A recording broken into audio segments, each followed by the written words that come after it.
Ngayong araw nga guys ay kaarawan ng aking asawa. Kaya naman si Ate Thea ay tinawag ako. Nagulat naman ako, kala ko ano yung gagawin. At ito na nga guys, naganda siya na para sa cake ng papa niya. Mini DIY cake. And guys, nagulat ako kung ano yung sasabihin niya. Gawa daw kami ng secret cake.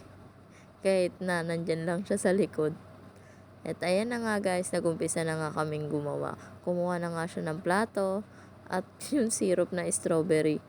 Nagulat siya kasi akala niya yung as in syrup na malapot. Yung pala, pagbuhos niya, naku po, yung malabnaw. Kaya dapat 28 yung ilalagay namin dyan kasi nga 28 years old na nga si papa niya. Tapos ayan na nga guys, kumuha rin siya ng cheesecake at ng ice gem. Ayan na nga yung ice gem, pinalibot niya sa yung ice gem nga guys, pinalipot niya nga sa paligid ng plato at yan, kumain na nga. Nauna pa. Pagkatapos nga, kumuha na rin siya dyan guys ng Oreo. Yung parang mata, yun nga daw yung gagawin niya. Tapos, ayan nga, natapos na namin gawin ang DIY mini cake para sa kanyang papa. And then, ayan, daan-daan na nga kami pumunta dyan para kinakantahan na namin siya ng happy birthday. And then, ayan na nga guys, pinatay ko nga muna electric fan kasi nauna na siya nag-blow. Sa punto na nga yan guys at kumakanta na kami ng happy birthday. And si AKA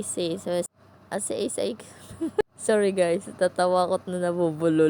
Pinasayaw na nga rin siya dyan guys at sumayaw naman din siya. Game na game niya si Kuya Isa. Pag sinabing sayaw, sasayaw din yan.